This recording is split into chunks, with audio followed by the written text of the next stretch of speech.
ഇന്ന് നമ്മുടെ ഈ കേരളം ഒരു മഹാപ്രളയത്തിൻ്റെ കെടുതിയിലാണ്. കേരളത്തിന് അങ്ങോട്ട് ഇങ്ങോളം എല്ലാവരും ഈ ഒരു ദുരിതം അനുഭവിക്കുന്നവരാണ്.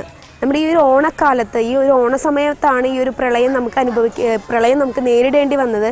അപ്പോൾ നമ്മുടെ കോളേജുകളിലായാലും ഒരുപാട് ക്ലബ്ബുകളായാലും ഒരുപാട് സംഘടനകൾ, ഒരുപാട് ഓണ പ്രോഗ്രാമുകളും എല്ലാം നമ്മുടെ സർക്കാരടക്കം നടത്താനിരുന്ന എല്ലാ ഓണ പ്രോഗ്രാമുകളും മാറ്റിവെച്ച് ഈ ഒരു ദുരിതത്തിൽ പങ്കാളികളാവുകയാണ്, അവരോടൊപ്പം നിൽക്കുകയാണ്.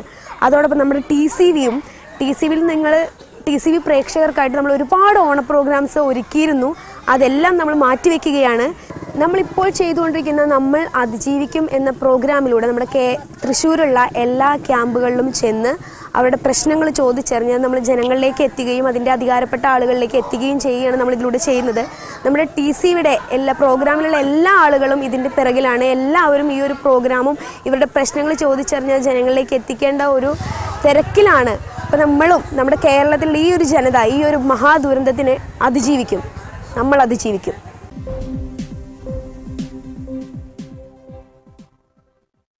ഞാനിപ്പോൾ നിൽക്കുന്നത് Vadanappally Saint Francis Xavier RC UP സ്കൂളിലെ ക്യാമ്പിലാണ്. ഏകദേശം ഒരു 3 വാർഡിലെ അംഗങ്ങളുണ്ട്. ഏകദേശം ഒരു 1400ഓളം പേരാണ് ഈ ക്യാമ്പിൽ ഇപ്പോൾ നിൽക്കുന്നത്. എന്താണ് നമ്മുടെ ഇവിടുത്തെ അവസ്ഥ, എന്താണ് അവരുടെ സാഹചര്യങ്ങൾ എന്താണെന്ന് നമുക്ക് നോക്കാം.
നമ്മുടെ കൂടെ നൗഷാദ് സാർ ഉണ്ട്. സാറിന് എന്താണ് ഈ ക്യാമ്പിനെ കുറിച്ചും, സാർ ഇവിടെയാണോ താമസിക്കുന്നത്? അതെ, ക്യാമ്പിൽ രാത്രി 12 വരെ ക്യാമ്പിലുണ്ടാവും. വാടാനപ്പള്ളി സെൻട്രൽ താമസിക്കുന്നതുകൊണ്ട് ഞങ്ങളൊക്കെ തിരിച്ചു പോകും. ഏകദേശം 1200-ൽ പരം ആളുകളുണ്ട്, 3 വാർഡ്. ഇതിൽ ഏറ്റവും പ്രത്യേകിച്ചാൽ തീരദേശ മേഖല പുഴയോരത്തുള്ള സ്ഥലമായതിനാൽ വെള്ളം ഇറങ്ങിപ്പോകാൻ പ്രയാസപ്പെട്ടതുകൊണ്ടാണ് ആളുകൾ കൂടാൻ സാധ്യത. ഇപ്പോൾ പുഴയിലേക്ക് ഇറക്കമായതിനാൽ വെള്ളം പോകുന്നതിനാൽ വീടുകളിലേക്ക് ആളുകൾ തിരിച്ചു പോയി തുടങ്ങിയിട്ടുണ്ട്. ഇന്ന് ഏകദേശം ഒരു 25% ആളുകളെ പിരിച്ച് വിടാൻ കഴിയുമെന്നാണ് വിശ്വാസം. ഇവിടെയുള്ള എല്ലാ പൊതുപ്രവർത്തകരും ഞങ്ങൾ ഓരോ ദിവസവും ഓരോ പ്രദേശം പരിശോധിച്ച് വീടുകളിലെ വെള്ളം കുറവായിട്ടുണ്ടെങ്കിൽ ആ പ്രദേശത്തേക്ക് വളണ്ടിയർമാരെ വിട്ട് വീടുകൾ ക്ലീനാക്കി ആളുകൾ ഒഴിവാക്കാനുള്ള ശ്രമമാണ് ഞങ്ങൾ നടത്തിക്കൊണ്ടിരിക്കുന്നത്.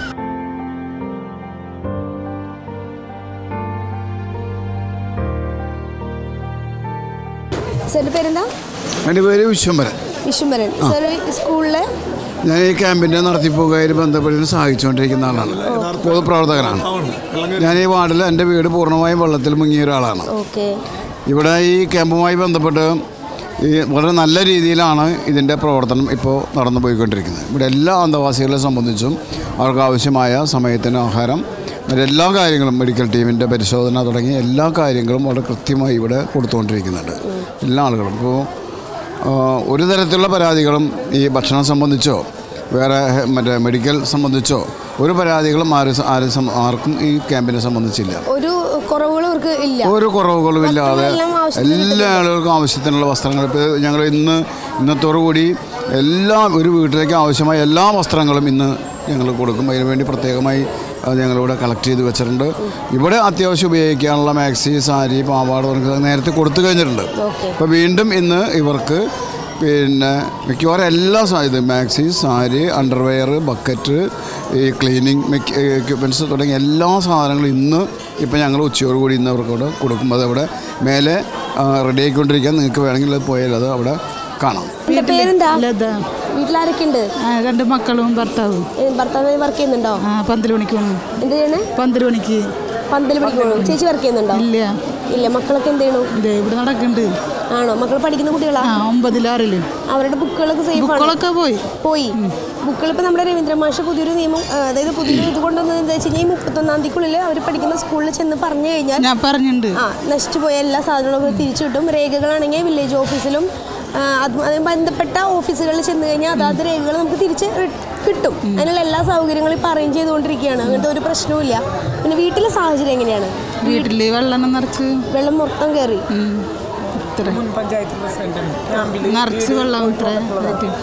നിറച്ച് വെള്ളം കയറി. ഓക്കെ. വീട്ടിലെ സാധനങ്ങളൊക്കെ നശിച്ചു. ഫ്രിഡ്ജും ഒക്കെ എല്ലാം നശിച്ചു.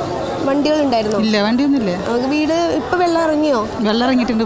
ഇപ്പൊ പോയി നോക്കിയോ? ഇന്നലെ പോയപ്പോ കയറാൻ പറ്റില്ല. ഇന്ന് ഇത് ഇറങ്ങിയെന്ന് പറഞ്ഞിപ്പോ നാളെ അങ്ങനെ ചെന്ന് നോക്കാം. ഒറ്റയ്ക്കൊന്നും പോയി നോക്കരുത്. കാരണം പാമ്പ് ഈ വക സാധനങ്ങളെല്ലാം ഉണ്ടാവും. അപ്പോൾ ഇവിടെ നിന്ന് നിങ്ങൾ കുറച്ച് ആളുകളെയും കൊണ്ട് വേണം ക്ലീനിങ്ങിനൊക്കെ പോകാൻ. ഇവിടുത്തെ സാധനങ്ങളൊക്കെ തരുന്നുണ്ടല്ലോ ക്ലീനിങ്ങിന്. പിന്നെ മരുന്നൊക്കെ തരുന്നില്ല, പ്രതിരോധ മരുന്നൊക്കെ കിട്ടുന്നില്ല. അതൊക്കെ കഴിക്കുന്നുണ്ടല്ലോ. മക്കളെ വെള്ളത്തിലൊന്നും കളിക്കാൻ അനുവദിക്കരുത്. Okay, thank you. ഒരു മിനിറ്റ്. ചേച്ചി എന്താണ്? പഞ്ചായത്ത് പ്രസിഡന്റാണ്. ചേച്ചിയുടെ പേരെന്താ? രജനി കൃഷ്ണാനന്ദ. എന്താണ് വീട്ടിലെ സാഹചര്യം? ജനലിലെ പകുതിക്ക് വെള്ളം. ഓക്കെ. വീട്ടിലെ സാധനങ്ങളൊക്കെ കംപ്ലീറ്റ് കയറ്റി വെച്ചതിനുള്ളിൽ അവരൊക്കെ വെള്ളത്തിലാണ്. എല്ലാ സാധനങ്ങളും ഇന്നലെ പോയിട്ട് ഇന്നലെ അകത്തുനിന്ന് ഇറങ്ങിയിട്ടുണ്ട്. സിറ്റൗട്ടിൽ ചവിട്ടിനൊപ്പമായിട്ട് നിൽക്കുന്നുണ്ട്. കയറാൻ പറ്റില്ല അങ്ങോട്ട്. അപ്പോൾ പോയിട്ട് ബ്ലീച്ചിങ് പൗഡറും സാധനങ്ങളൊക്കെ ഇട്ടിട്ട് പോകുന്നത് മാത്രം. കിണറിന്റെ മീതിയായിരുന്നു വെള്ളം പോയിരുന്നു. അപ്പോൾ നിങ്ങൾക്ക് ഈ സൂപ്പർ ക്ലോറിനേഷൻ കാര്യങ്ങളൊക്കെ അറിയോ? അത് ഇവിടുന്ന് കിറ്റ് തരും എന്ന് പറഞ്ഞിട്ടുണ്ട്. അപ്പോൾ അതിനനുസരിച്ച് നമ്മളിപ്പോൾ കിണറിൽ ഒരു അടിക്ക് ഒരു 2 സ്പൂൺ എന്ന നിലയ്ക്ക് എടുക്കുക. ഇപ്പം എത്ര അടി കിണറുണ്ടോ അപ്പോൾ 2 സ്പൂൺ വെച്ചിട്ട് ഓരോ അടിക്ക് അങ്ങനെ എടുത്തിട്ട് ഒന്ന് കുഴമ്പ് പോലെ ആക്കിയിട്ട് അതിൽ ബക്കറ്റ് നിറച്ച് വെള്ളം എടുക്കാം. ഊറി കഴിയുമ്പോൾ ആ വെള്ളം കിണറിലേക്ക് വെച്ച് അരമണിക്കൂർ കഴിഞ്ഞാൽ വെള്ളം ഉപയോഗിക്കാം. ഇങ്ങനെ ഡെയിലി ഒരാഴ്ചയിൽ മുഴുവൻ ദിവസം ചെയ്യണം. ഇത് കാലത്ത് ഒരാഴ്ച കഴിഞ്ഞ് കഴിഞ്ഞാൽ ആഴ്ചയിൽ 2 പ്രാവശ്യത്തിൽ ചെയ്ത് 1 മാസത്തോളം ഇങ്ങനെ തന്നെ വേണം നിങ്ങൾ വെള്ളമെല്ലാം ഉപയോഗിക്കാൻ. തിളപ്പിച്ച വെള്ളം മാത്രമേ കുടിക്കാവൂ. വെറുതെ ചൂടാക്കിയിട്ടല്ല, തിളപ്പിച്ച വെള്ളം മാത്രമേ കുടിക്കാവൂ. പിന്നെ പാത്രങ്ങളൊക്കെ ഏകദേശം എല്ലാം വെള്ളത്തിലായിരിക്കും. അപ്പോൾ ഈ പാത്രങ്ങളൊക്കെ ആദ്യം നന്നായി സാധാരണ വെള്ളത്തിൽ കഴുകിയിട്ട് നല്ല തിളച്ച വെള്ളത്തിൽ. വെള്ളം പോലെ ഞങ്ങൾക്ക് കിട്ടാനില്ല. ലൈൻ വെള്ളമാണ് ഞങ്ങൾക്ക് ഇപ്പോഴും. പൈപ്പ് ലൈനാണ്. വെള്ളം കിട്ടാനില്ല. കിണർ വെള്ളം ഉപയോഗിക്കാൻ പറ്റില്ല. അവിടെ ഉപ്പേരിയാണ്. ഉപ്പ് വിളിക്കുന്ന സ്ഥലമാണ്. അപ്പോൾ ഉപയോഗിക്കാൻ ഒന്നിനും പറ്റില്ല. ഞങ്ങൾക്ക് പോകണമെങ്കിൽ തന്നെ കുടിവെള്ളം ഞങ്ങൾക്ക് കിട്ടിയിട്ട് വേണം പോകണം. പൈപ്പ് വന്നാൽ തന്നെ നമുക്ക് ഉപയോഗിക്കാൻ പാത്രങ്ങളൊക്കെ ക്ലീൻ ചെയ്തിട്ട് വേണം. നിൽക്കാനുള്ള സൗകര്യമായിട്ടില്ല അവിടെ. അത് കാരണം നമുക്ക് കുടിവെള്ളം ശുദ്ധവെള്ളം നമുക്ക് കിട്ടിയതിന് ശേഷം അടയ്ക്ക് കയറാൻ പറ്റുള്ളൂ. പോയി നോക്കിയിട്ടുണ്ട്. സാധനങ്ങളൊക്കെ കംപ്ലീറ്റ് നശിച്ചു. ഇന്നലെ പോയിട്ട് എല്ലാം എടുത്ത് പുറത്തേക്ക് ഇട്ട് ഇതാക്കിയിട്ടുണ്ട്. ബെഡൊക്കെ 2 കേടായി. ഉപയോഗിക്കാൻ പറ്റില്ല. നമ്മൾ പുറത്തേക്ക് കളഞ്ഞിരിക്കുന്നു. സാധനങ്ങൾ കംപ്ലീറ്റ് നശിച്ചു എന്ന് തന്നെ പറയാം. വേറെ നമുക്ക് ചെന്ന് ഇലക്ട്രീഷ്യൻ്റെ സാധനങ്ങൾ നമ്മൾ കറണ്ട് വന്ന് ഉപയോഗിച്ച് നോക്കുമ്പോഴേ അറിയുള്ളൂ എന്താണ് എങ്ങനെയൊക്കെ. ഓഫാക്കിയിട്ടുണ്ട്. ലൈൻ കട്ടാക്കിയിട്ടിരിക്കുന്നു. ലൈൻ ഇപ്പോൾ വന്നു കഴിഞ്ഞാലും നിങ്ങൾ ഓടിച്ചെന്ന് പോയിട്ട് ലൈനൊന്നും ഓൺ ആക്കരുത്. ലൈറ്റർ, തീപ്പെട്ടി, ഈ വക സാധനങ്ങളൊന്നും കത്തിക്കരുത്. അതായത് ഫുള്ള് വായുസഞ്ചാരം വന്നതിന് ശേഷം മാത്രമേ ഇതൊക്കെ ഉപയോഗിക്കാൻ പാടുള്ളൂ. ഓക്കെ. ഈ ക്യാമ്പിൽ ഈ സ്കൂളിലെ ഹെഡ് മാഷാണ്. മാഷിന്റെ പേര് ഷാജൻ ആണ്. സാർ എന്താണ് ഈ ക്യാമ്പിനെ കുറിച്ച് പറയുമ്പോൾ ഈ മേഖലയിലെ ഏറ്റവും കൂടുതൽ ആളുകൾ കൂടിയിരിക്കുന്ന ക്യാമ്പാണിത്. 1200-ലേറെ ആളുകൾ പങ്കെടുക്കുന്ന ക്യാമ്പാണ്. ഇവിടുത്തെ പൊതുപ്രവർത്തകരുടെയും രാഷ്ട്രീയ പ്രവർത്തകരുടെയും ഒക്കെ പരിപൂർണമായ സഹകരണത്തോടെ ഏറ്റവും മികച്ച രീതിയിൽ നടത്തിക്കൊണ്ടുപോകാൻ ഈ ക്യാമ്പിന് കഴിയുന്നു എന്നുള്ളത് ഏറെ സന്തോഷകരമായ സംഗതിയാണ്. മുഴുവൻ ആളുകളുടെയും കൃത്യമായ സഹകരണമുണ്ട്. ഒരുപാട് ബഹുജന പങ്കാളിത്തത്തോടെ ഒരുപാട് സാധന സാമഗ്രികൾ ഇവിടെ ശേഖരിക്കാൻ കഴിഞ്ഞിട്ടുണ്ട്. ഏറ്റവും നല്ല രീതിയിൽ പോകുന്ന ഒരു ക്യാമ്പാണ് ഈ ക്യാമ്പ് എന്ന് പ്രത്യേകം പറയേണ്ടതുണ്ട്. എന്താ ചേച്ചിയുടെ പേരെന്താ? തങ്ക. വീട്ടിൽ ആരൊക്കെ ഉണ്ട്? ഞങ്ങളിപ്പോൾ 2 ആളുള്ള അവിടെ. ആരൊക്കെയാ? ഭർത്താവ് വർക്ക് ചെയ്യുന്നുണ്ടോ? ജോലിക്ക് പോകുന്നുണ്ടോ? ചേച്ചി ജോലിക്ക് പോകുന്നുണ്ടോ? പോവാറുണ്ട്. പിന്നെ ഞങ്ങളുടെ വീട് ആകെ മോളെ വെള്ളം ഇറങ്ങി വിരുത്തുന്നു. പിന്നെ ആകെ വെള്ളവും ചെളിയും ഒന്നും കിട്ടാനില്ല. ഇപ്പം അകത്തെ ചുമരൊക്കെ ഇടിഞ്ഞ് വീണിട്ടൊക്കെ എടുക്കുന്നത്. ഞാൻ താമസിക്കുന്ന കുറേ നാളുകൾ കഴിയുന്നു. ഓല വീടാണ് ഞങ്ങളുടെ വീട്. മുകളിൽ ഇത്തിരി ചുമരുണ്ട്. അതൊക്കെ ഇപ്പോൾ ഒന്നും കൂടി വീഴും. ഒന്നും കിട്ടാനില്ല, ഒക്കെ പോയി. എല്ലാ വക സാധനങ്ങളും നഷ്ടപ്പെട്ടു. പാത്രങ്ങളും ഫ്രിഡ്ജും സാധനങ്ങളും ഒക്കെ ഇടിഞ്ഞ് ഇങ്ങനെ വീണിട്ട് കട്ടിലിൻ്റെ വിരികളൊന്നും എടുക്കാൻ പറ്റില്ല. അതിന് ഞങ്ങളിപ്പോൾ ഞാൻ എന്താ ചെയ്യുന്നു? ഈ ചേച്ചി ഒരു ഓല വീട്ടിൽ നിന്നാണ് വരുന്നത്. ഈ ചേച്ചിയുടെ ഒരു സാഹചര്യം എന്ന് പറഞ്ഞു കഴിഞ്ഞാൽ ഇനിയിപ്പോൾ എങ്ങനെ എവിടേക്ക് പോകും എന്നറിയില്ല. അകത്തുള്ള ചുമരൊക്കെ നശിച്ചു പോയി എന്നാണ് പറയണത്. കയറി താമസിക്കാൻ പേടിയാണ്. ഇപ്പോഴൊന്നും താമസിക്കാൻ ഉള്ള യോഗ്യമാവില്ല എന്നാണ് പറയുന്നത്. അപ്പോൾ അതിനുള്ള അതേ പണ്ടത്തെ കളിമണ്ണും വരീന് അതിൽ എങ്ങനെ നമ്മൾ കെടുക്കും? വെള്ളം നിന്നിട്ട് വെള്ളം അകത്ത് കയറിയിട്ട് ഇനി അത് നമ്മൾ ഇടിഞ്ഞ് വീണെങ്കിൽ അപ്പോൾ അകത്തത് ഇപ്പോൾ ഇടിഞ്ഞ് വീണ് കിടക്കുന്നുണ്ട്. ഒന്നും ചെയ്യാൻ പറ്റില്ല. പിന്നെ വിരികളൊക്കെ ദൂരെ കളയാം. കിടക്കൊക്കെ ഉപയോഗിക്കരുത്, ഒക്കെ കളയുള്ളൂ. ഒന്നും വേണ്ട. കട്ടില് പിന്നെ നമുക്ക് ശരിയാക്കി എടുക്കാമല്ലോ. എല്ലാം വെയിലത്തിട്ട് ഉണക്കി, നല്ല വെയിലത്തിട്ട് ഉണക്കി എടുക്കണം കേട്ടോ. കട്ടില് വീട്ടിലെ ജനലൊക്കെ തുറന്നിട്ട് നല്ലോണം അന്തരീക്ഷ വായു സഞ്ചാരം കിട്ടാവുന്ന രീതിയിലാക്കണം. മെയിൻ സ്വിച്ച് ഓൺ ആക്കരുത്. കറണ്ട് ഇല്ലേ വീട്ടിൽ? കറണ്ട് ഉണ്ട്. അപ്പോൾ മെയിൻ സ്വിച്ച് ഒന്നും ഓൺ ആക്കരുത്. ഗ്യാസ് ഒക്കെ ഉണ്ടോ? ഇല്ല, ഗ്യാസ് ഇല്ല. ഗ്യാസ് ഉള്ളതൊക്കെ അങ്ങനെ ഇതാക്കി പോയി. പാത്രം സാധനങ്ങളൊക്കെ പോയി. ഗ്യാസ് ഉണ്ടായിരുന്നോ? ആദ്യം ഉണ്ടായിരുന്നു. അതങ്ങനെ വെള്ളത്തിൽ കൂടെ പോയി ഒലിച്ച് പോയി. പാത്രങ്ങളൊന്നുമില്ല, മുളകൊക്കെ പോയി. എല്ലാ വക സാധനങ്ങളും പോയി. എന്തായാലും ഇത് കണ്ടുകൊണ്ടിരിക്കുന്ന ആളുകളെ ഇപ്പോൾ ഇവിടെ ഒരുപാട് പേരുടെ വീട്ടിൽ തിരിച്ച് ചെല്ലാൻ പറ്റാത്തൊരവസ്ഥയിലാണ് മിക്കവരും. പാത്രങ്ങളില്ല, കുടിക്കാനുള്ള വെള്ളമില്ല, എവിടെ താമസിക്കും, കിടക്കില്ല, എന്താ പറയുക, പായില്ല. ഒരു വെള്ളം പൈപ്പ് വെള്ളമാണ് ഞങ്ങൾക്ക്. പക്ഷേ ഇനിയിപ്പോൾ അത് കിട്ടണമെങ്കിൽ നമുക്ക് എന്തോരം പാടും. ചെളി ഇതൊക്കെ ഏറ്റവും നടക്കണ വഴിയിൽ മതിലുകളൊക്കെ ഇടിഞ്ഞു വിട്ട് എടുക്കുക. ഞങ്ങളുടെ വീട്ടിലേക്കുള്ള വഴിയിൽ മതിൽ 2 സൈഡ് ഇടിഞ്ഞു എടുക്കുക. കിടക്കാൻ പറ്റില്ല അങ്ങോട്ട്. എന്തായാലും നമുക്ക് എല്ലാവർക്കും അറിയാം, ഇപ്പം എല്ലാവരും അവരൊരു കൈയഴിഞ്ഞ് സഹായിക്കുന്നൊരവസ്ഥയാണ്. അത് ആ ഒരു സഹായം നിർത്തേണ്ട സമയമായിട്ടില്ല. ഇനി വീടുകളിലേക്ക് പോകുന്തോറുമാണ് ആളുകൾക്ക് സഹായങ്ങളുടെ ആവശ്യം കൂടുതൽ. അപ്പോൾ എല്ലാവരും കൂടെ നിൽക്കണം എന്നാണ് ഞങ്ങളുടെ ഒരു അഭ്യർത്ഥന. അതന്നെ മോളെ പറയാം. ഞങ്ങൾക്ക് ഇവിടെ നിന്ന് ഇപ്പോൾ എല്ലാ സഹായങ്ങളും കഞ്ഞി ഭക്ഷണത്തിനും ഒരു കുറവില്ല, ഒക്കെ ഇവർ തരുന്നുണ്ട്. പക്ഷെ വീട്ടിലെ കാര്യം ആലോചിക്കും മനസ്സിന് വിഷമം. എല്ലാം ശരിയാവും. എല്ലാവർക്കും അനുഭവിക്കുന്ന എല്ലാവരും ഇപ്പം ഈ ഒരു സാഹചര്യത്തിൽ കൂടെ കടന്നു പോകുന്നവരല്ലേ. ഇപ്പം എല്ലാവരും ഉണ്ട് കൂടെ. എല്ലാം ശരിയാവും അമ്മേ, എല്ലാം ശരിയാവും. വിഷമിക്കല്ലേ. ഇവിടെ നിങ്ങൾക്ക് അധികാരപ്പെട്ട ഒരുപാട് ആളുകളുണ്ട് നിങ്ങളെ സഹായിക്കാൻ റെഡി ആയിട്ട് നിൽക്കുന്നവർ. ശരി.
നമ്മളിപ്പോൾ ഈ ക്യാമ്പിൽ ഞാൻ വന്ന വഴി നിങ്ങൾ കണ്ടിട്ടുണ്ടാവും. ആ സ്റ്റെപ്പ് കയറി വരുന്ന വഴി വരെ നിറച്ച് സാധനങ്ങളാണ്. നമ്മൾ ഇത്രയും നാൾ കണ്ട ക്യാമ്പുകളിൽ ഏറ്റവും കൂടുതൽ സൗകര്യങ്ങൾ, ഏറ്റവും കൂടുതൽ സാധനങ്ങൾ എത്തിയിട്ടുള്ളത് ഈ ക്യാമ്പിലാണെന്ന് തോന്നുന്നുണ്ട്.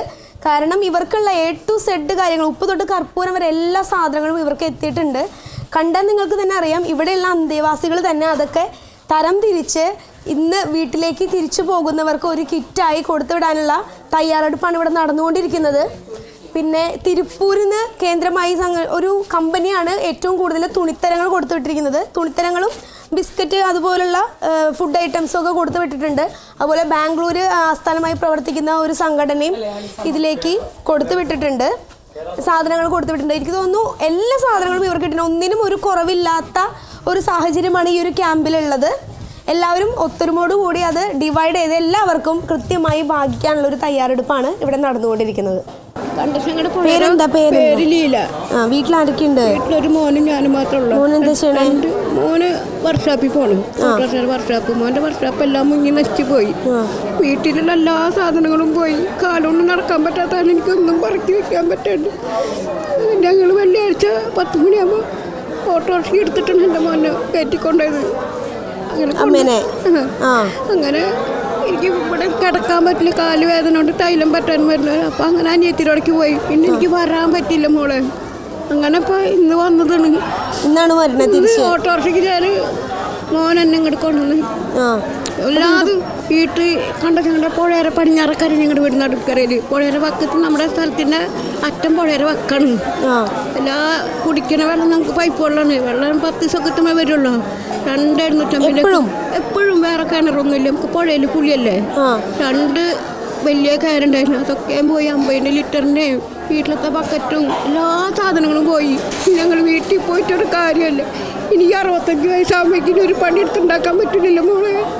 ഇപ്പം നമ്മളെ എന്തായാലും അമ്മേ ഈ ഒരു സാഹചര്യത്തിൽ അമ്മയുടെ എന്നല്ല ഒരുപാട് പേരുടെ സാധനങ്ങളെല്ലാം നശിച്ചു പോയിട്ടുണ്ട്. ഇപ്പം നമ്മൾ അങ്ങനെ അതായത് തിരിച്ച് അവിടേക്ക് താമസ യോഗ്യമാക്കാവുന്ന രീതിയിലുള്ള സൗകര്യങ്ങൾ ഉണ്ടാക്കുന്നുണ്ട് നമ്മുടെ ഭരണകൂടം. അതുകൊണ്ട് വിഷമിക്കണ്ട. കാരണം ഇത് ഒരു ഒറ്റപ്പെട്ട സംഭവമല്ല. നമ്മുടെ കേരളത്തിലെ മൊത്തം. പക്ഷേ 10 ദിവസം 15 ദിവസം ചെന്ന് പൈപ്പിൽ വെള്ളം വരുള്ളൂ. ആ വെള്ളം നമുക്ക് പിടിച്ചു വെക്കാനൊരു പാത്രമില്ല. 2 കാനും പണിയെടുത്ത് മേടിച്ചിട്ടുണ്ടായിരുന്നു. പുതിയ കാന 750 2 കാനും പോയി മോളെ. കുടിക്കുന്ന വെള്ളം നിറയ്ക്കാൻ നല്ല ബക്കറ്റുകളാണ്. ഒക്കെ എല്ലാം പോയി. ഒന്നുമില്ല. ശരിക്കും സ്ഥലം എവിടെയാ പറഞ്ഞേ? നടുവിൽക്കര. ഓക്കെ.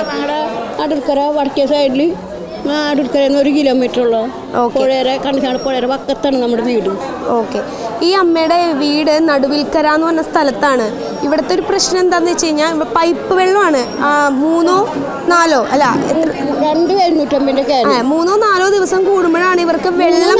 7 ദിവസം 10 ദിവസം കണ്ടിട്ട് വെള്ളം വരുള്ളൂ. ഓക്കെ. 7 10 ദിവസം കഴിയുമ്പോഴേ അവർക്ക് വെള്ളം സാധാരണഗതിയിൽ കിട്ടാറുള്ളൂ. അപ്പം അമ്മയുടെ കയ്യിലുണ്ടായിരുന്ന 2 വാട്ടർ ടാങ്കുകളും ഒലിച്ചു പോയി എന്നാണ് പറയുന്നത്. ഇവിടെ എനിക്ക് തോന്നുന്നു ഈ ഒരു ചുറ്റുവട്ടത്തിലുള്ള മിക്കവരുടെ അവസ്ഥ ഇതായിരിക്കും. കാരണം ഇത്രയും ദിവസം കഴിഞ്ഞിട്ടാണ് ഇവർക്ക് വെള്ളം, നല്ല ശുദ്ധമായ വെള്ളം കിട്ടുന്നത്. ഈ വെള്ളം പിടിച്ചു വെക്കാനുള്ള ഒരു സാഹചര്യം പോലും ഇവർക്കില്ല. ഇനി എങ്ങനെ വീട്ടിൽ പോകും? എനിക്കൊരു ബക്കറ്റ് പോലും ഇല്ല. ഒരു ദിവസത്തേക്കുള്ള സാധനങ്ങൾ സൂക്ഷിക്കാനുള്ള സൗകര്യങ്ങൾ പോലും ഇപ്പം ഈ വീട്ടിലുകളിൽ ഇല്ല. അപ്പം നമ്മുടെ എന്താ പറയുക സുമനസ്സുകൾ പരമാവധി അവർക്കുള്ള ഒരു വെള്ളം പിടിച്ചു വെക്കാനുള്ള ഒരു സൗകര്യങ്ങളെങ്കിൽ കൂടി എത്രയും പെട്ടെന്ന് അറേഞ്ച് ചെയ്ത് കൊടുക്കണമെന്ന് അഭ്യർത്ഥിക്കുകയാണ്. എന്താ ആലോചിച്ചിരിക്കണേ? എന്താ അമ്മയുടെ പേരെന്താ? കുഞ്ഞിപ്പെണ്ണ്. നല്ല പേരാണല്ലോ. അമ്മയുടെ വീട് എവിടെയാ?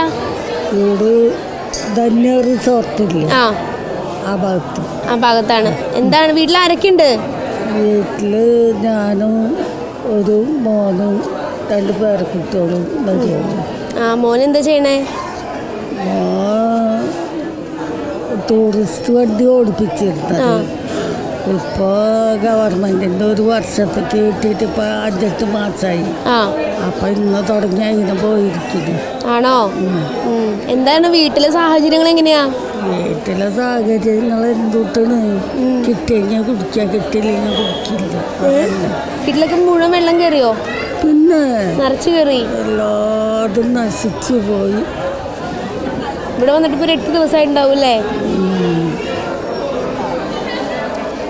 ഒരു സാധനം കിട്ടിയില്ല മോളെ. ഒക്കെ നശിച്ചു പോയി. ബക്കറ്റ് വെള്ളം ടാങ്കി വരെ ഒഴുകിപ്പോയി.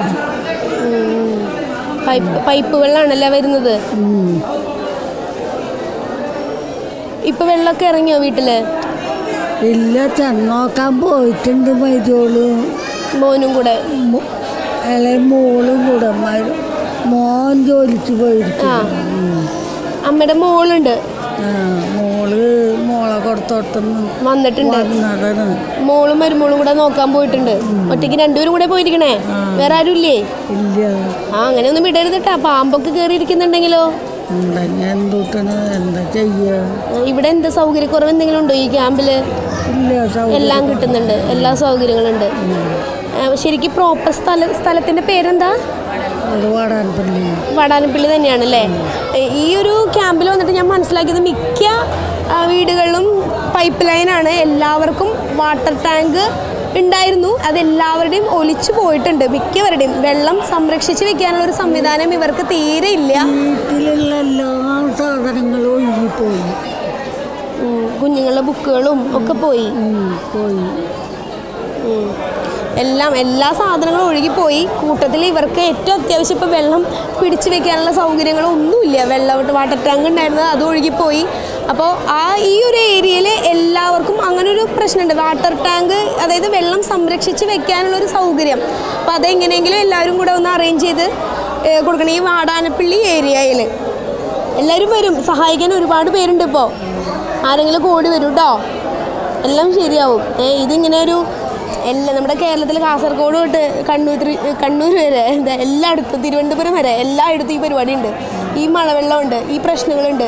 നമ്മുടെ കേരളത്തിൽ 100%-ൽ 90% ആൾക്കാരും ഈ ഒരു വെള്ളത്തിൻ്റെ പ്രശ്നത്തിൽ ഇപ്പോൾ ജീവിച്ചുകൊണ്ടിരിക്കുകയാണ്.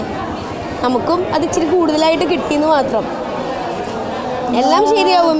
നമ്മുടെ ജനലൊക്കെ കവിഞ്ഞ് വെള്ളം നിന്ന് എന്താണ് ജനാൽപ്പൊക്കം ഉണ്ടല്ലോ, അതൊക്കെ കഴിഞ്ഞ് വെള്ളത്തിലേക്ക് പോയി. അതാണ് ഇപ്പോൾ ഞങ്ങൾ പോകുന്നത്. എന്നെ എടുത്തിട്ടാണ് വണ്ടിയിലേക്ക് എടുത്തിട്ടാണ് കൊണ്ടുവന്നത്. അത്രയും പോലും മുറ്റത്ത് ഇറങ്ങാൻ പറ്റാത്ത സാഹചര്യത്തിലാണ് ഞങ്ങൾ പോകുന്നത്. എല്ലാം ശരിയാവും. ഒരുപാട് ആളുകളുണ്ട് ഇപ്പോൾ കൂടെ, എല്ലാവരും സഹായിക്കാൻ വേണ്ടിയിട്ട് കേട്ടോ.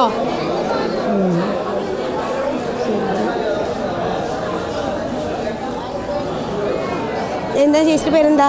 ചന്ദ്രിക. ചന്ദ്രിക. വീട് എവിടെയാ? വീട് ഇവിടെ വാടാൻപുള്ളി. ചേച്ചിയുടെ അമ്മയാണോ? അല്ല അല്ല അല്ല, പേര് എന്താ പറയുക? ചന്ദ്രിക. വീട്ടിൽ ആരൊക്കെ ഉണ്ട്? വീട്ടിൽ മോനും ഞാൻ മാത്രം. മോൻ എന്താ ചെയ്യണേ? മോന് മീൻ മാർക്കറ്റിൽ പോവാണ്. മോളോ? മോള് കല്യാണം കഴിച്ചു കൊടുത്തു, നാട്ടിലായിരിക്കുന്നു. മോന്റെ കല്യാണം കഴിഞ്ഞിട്ടില്ല? ഇല്ല ഇല്ല. വീട്ടിലെ സാഹചര്യങ്ങൾ എങ്ങനെയാ? സാഹചര്യങ്ങൾ എന്ന് വെച്ചാൽ ഞാൻ ജോലിക്ക് പോയിട്ട് വേണം. ഭർത്താവ് ജോലിക്ക് പോകുന്നുണ്ടോ? എന്താ ചെയ്യണേ? ഈ ക്ലീനിങ് വീടുകളിലില്ല, ധന്യ റിസോർട്ടിൽ. അവിടേക്ക് ജോലിക്ക് പോകുന്നുണ്ട്. ഇപ്പൊ ഈ റിസോർട്ടും വെള്ളത്തിൽ മുങ്ങി കിടക്കുകയാണല്ലേ? അപ്പൊ ജോലിക്ക് പോയിട്ട് കുറെ ദിവസങ്ങളായിട്ടുണ്ടാവും. 8 ദിവസമായിട്ടുണ്ട്. പിന്നെ വീട്ടിലെ സാഹചര്യങ്ങൾ എങ്ങനെയാ? വീട്ടിലെ സാഹചര്യങ്ങൾ ഞാൻ വെള്ള ടാങ്കൊക്കെ മുങ്ങിപ്പോയി, ആകെ മുങ്ങി, വീടൊക്കെ ടാങ്കൊക്കെ ഒഴുകിപ്പോയി. എന്താ പേരെന്താ അമ്മയുടെ? എൻ്റെ പേര് തങ്കാണ്. തങ്ക. മോനാണോ? ഇവിടുന്ന് കിട്ടിയ ആൾക്കാർ മക്കളാണ്? ഇവിടുത്തെ മോനാ, അതിന്റെ മോനാ. ഇവിടുന്ന് കിട്ടിയ മക്കളാണല്ലേ? ഇവിടുത്തെ മക്കളാണ്. ഓക്കെ. അമ്മയുടെ വീട് എവിടെയാ? എൻ്റെ വീട് പോലീസ് സ്റ്റേഷന്റെ കിഴക്കേ ഭാഗത്ത്. വീട്ടിലാരൊക്കെ ഉണ്ട്? വീട്ടിൽ മോന് മരുമകള്, മോന് 2 പെൺകുട്ടികൾ. മോനും മരുമകള് 2 മക്കള്, പേരക്കുട്ടികൾ അല്ലേ? 2 പേരക്കുട്ടികൾ. മകൻ എന്താ ചെയ്യണേ? മോന് പെയിന്റിങ്ങിന് പോണു. മരുമോള് വർക്ക് ചെയ്യണ്ടോ? മരുമോള് കടയിൽ പോകുന്നുണ്ട്. കുഞ്ഞുമക്കളൊക്കെ പഠിക്കുകയാണ്? ഒരാള് 8-ല്, ഒരാള് 5-ല്. വീട്ടില് എങ്ങനെയാ? വീട്ടിലെ അവസ്ഥ എന്താ? വീട്ടിലാകെ ചെളിയും വെള്ളം നിറഞ്ഞു കിടക്കുക. ഇപ്പൊ പോവാനാണെങ്കിൽ പറ്റണില്ല. വഴിയിലൊക്കെ വെള്ളം, പിന്നെ ചെളി നിറഞ്ഞ പുല്ലൊക്കെ തിന്നിട്ട് ഭയങ്കര മണം. അങ്ങനെയായിട്ട് കിടക്കണം. നോക്കി ഇപ്പൊ കാലത്ത് പോയി. അമ്മ പോയോ? ഒറ്റയ്ക്കാണ് പോയേ? ഞാൻ ഒറ്റയ്ക്ക് പോയി. അപ്പൊ എന്റെ നായ അകത്ത് നായ കിടക്കും. പഴയ വീടുകളാണ്.